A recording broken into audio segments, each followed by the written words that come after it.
அஸ்ஸலாமு அலைக்கும் வரஹ்மத்துல்லாஹி பரக்காத்துஹு. நம்ம இன்றைக்கி ஒரு பருப்பு பொடி எப்படி செய்யலாம், ஹோட்டல் சுவையில் அந்த ஒரு பருப்பு பொடி எப்படி செய்யலாம். அந்த பருப்பு பொடி நம்ம இந்த மாதிரி வெள்ளை சாப்பாடு செஞ்சு பருப்பு பொடியை போட்டு இந்த மாதிரி பசு நெய் ஊற்றி சாப்பாட்டில் கலந்து சாப்பிட்டா ரொம்பவே டேஸ்ட்டாக இருக்கும். ஹோட்டல் சுவையில் இதை எப்படி செய்யலான்றதை வாங்க நம்ம முழு வீடியோவில் போய் பார்க்கலாம். இந்த பருப்பு பொடி செய்கிறதுக்கு முதல்ல நம்ம ஒரு வானலியை காய வச்சுக்கலாம். அடுப்பத்தை வச்சு கொஞ்சம் சுட்டோன்னா நம்ம ஒவ்வொரு பருப்பாக சேர்த்துக்கலாம். நான் இன்றைக்கி ஒரு டம்ளர் அளவு எடுத்திருக்கேன். இந்த மாதிரி ஒரு டம்ளர் அளவு நீங்கள் டம்ளர் சின்னது எடுத்தாலும் சரி பெருசு எடுத்தாலும் சரி இதே அளவுகளை கரெக்டாக வச்சுக்கிறோங்க. எல்லாமே கரெக்டாக இருக்கும். நான் இன்றைக்கி சின்ன கப்பு தான் எடுத்திருக்கேன். அந்த டம்ளரில் அளந்திருக்கேன். கடலைப்பருப்பு இது. அந்த டம்ளரில் ஒரு டம்ளர் கடலைப்பருப்பு. இது கொஞ்சம் லேசாக வறுத்துக்குருவோம்.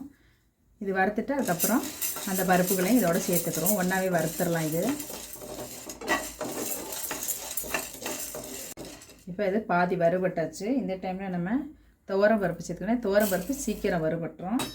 அதனால தான் பாதி கடலைப்பருப்பை வறுத்துக்கிட்டு துவரம் பருப்பை சேர்த்துருக்கேன்.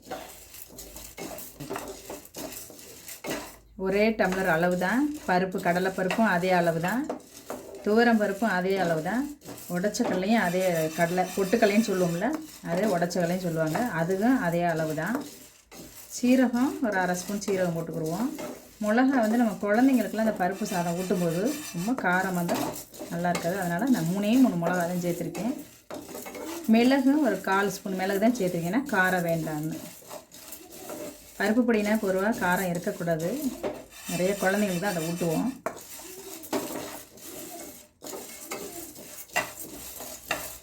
இப்போ இதுவும் நல்லா ஒரு பாதி அளவுக்கு வறுத்துருச்சு. இந்த டைமில் நம்ம ஒரு அரை ஸ்பூன் சீரகம் வச்சுருக்கேன். நல்ல பெரிய ஸ்பூன் இது. இந்த ஸ்பூனில் ஒரு அரை ஸ்பூன் சீரகம் வச்சுருக்கேன். அதையும் நம்ம அதை கூட சேர்த்துக்கிடுவோம். அதே மாதிரி இதே ஸ்பூனில் ஒரு 1/4 ஸ்பூன் மிளகு அதுவும் நான் சேர்த்துக்கிறேன். காஞ்ச மிளகா காரத்துக்கு சும்மா ஒரு 3 மிளகா மட்டும் நான் சேர்த்துக்கிறேன். இதை நம்ம வறுத்து எடுத்துக்கிடுவோம்.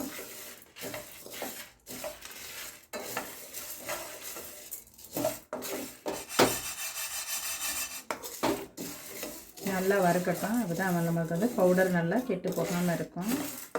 பவுடர் அரைக்கிறதுக்கும் நல்லா வரும். பருப்பு வறுபடலைன்னா அரைக்க முடியாது. பருப்பு கொஞ்சம் நல்லா வறுக்கட்டும். நல்ல பருப்பு நல்லா வாசனை வருது. போதும், கருகிடக்கூடாது. இந்த டைமில் நம்ம அடுப்பை ஸ்லோ பண்ணிவிட்டு நம்ம இதில் சேர்த்துருவோம். அதை ஆறட்டும். அதுக்குள்ளே நம்ம அடுத்தது உடச்சக்கல்லையும் லைட்டாக வறுத்துக்கிறோம். ஏன்னா இது ஏற்கனவே வறுத்த கடலைன்றதுனால நான் அதை ரொம்ப வறுக்கலை, லேசாக வறுத்துக்கிறோம். நம்ம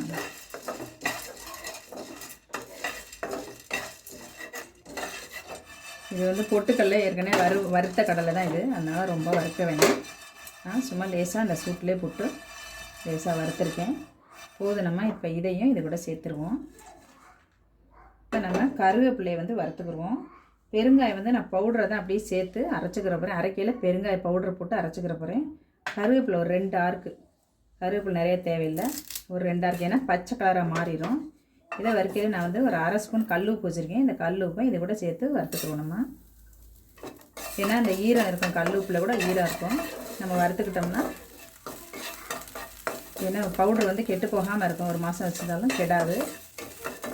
ஏன்னா வண்டு வந்துடும். நம்ம அந்த ஈரமாக இருக்கும் உப்பையும் சேர்த்து வறுத்துட்டோம்னா அந்த உப்பு கருவேப்பிலையும் நல்லா கலராக இருக்கும். உப்பையும் நம்ம சமையலுக்கு யூஸ் பண்ணிக்கலாம், அந்த பவுடருக்கே யூஸ் பண்ணிக்கலாம்.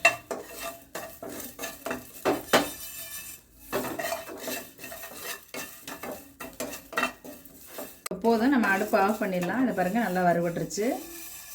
போதும், இந்த அளவுக்கு இருந்தால் நம்ம இதையும் இதில் மாற்றிக்கிடலாம். அவ்வளோதான். நம்ம பெருங்காயத்தை அப்படியே போட்டு தான் நம்ம அரைக்க போகிறோம். ஏன்னா வறுக்கலை பெருங்காய பவுடருன்றனால இந்த பெருங்காய பவுடரை அப்படியே சேர்த்து நம்ம அரைக்க போகிறோம்.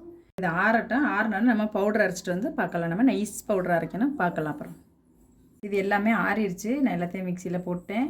இந்த பெருங்காயத்தூளை நம்ம அரைக்கும்போது போட்டுக்கலாம். கட்டி பெருங்காயம் தான் அப்படியே போடலாம். வறுத்து நான் பவுடருன்றனால வறுக்கலை, பச்சையாகவே போட்டிருக்கேன். அரைச்சிட்டு நைஸாக அரைச்சிட்டு வந்துடுவோம்.